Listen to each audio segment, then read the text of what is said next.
1937 சென்னை மாகாணத்தின் முதலமைச்சராக ராஜாஜி அவர்கள் பொறுப்பேற்றதும் மதுவிலக்கை முதலில் சேலத்திலே அறிமுகப்படுத்தினார்.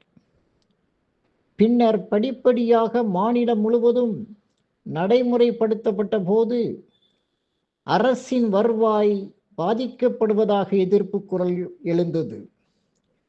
வருவாய் இழப்பை ஈடுகட்ட இந்தியாவிலேயே முதலில் ராஜாஜி அவர்கள் சென்னை மாகாணத்தில் விற்பனை வரியை அறிமுகம் செய்தார்.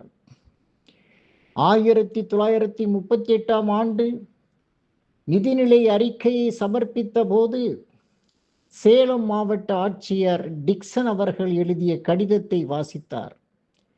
அதிலே அவர் மதுவிலக்கு நடைமுறைக்கு வந்த 3 மாத கால அனுபவத்தில் ஏழை மக்களுக்கு வந்து வாய்த்த வரம் என்பதை நான் உணர்ந்து கொண்டேன் என்றார்.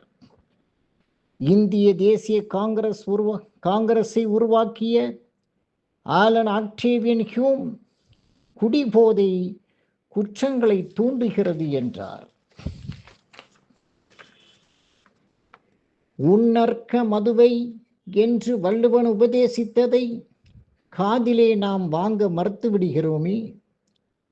ஒழுக்கமும் நேர்மையும் மக்களிடம் சிதைந்து விடாமல் பார்த்து கொள்வதே ஒரு நல்லரசின் நோக்கமாக இருக்க வேண்டும் என்று வலியுறுத்தினார் கன்பூசியஸ். உங்கள் அனைவரின் உள்ளங்களிலும் இல்லங்களிலும் அமைதியும் மகிழ்ச்சியும் சாத்தியமாகட்டும். நன்றியுடன் தமிழ் இலக்கிய பேரவை பலவந்தாங்கல்.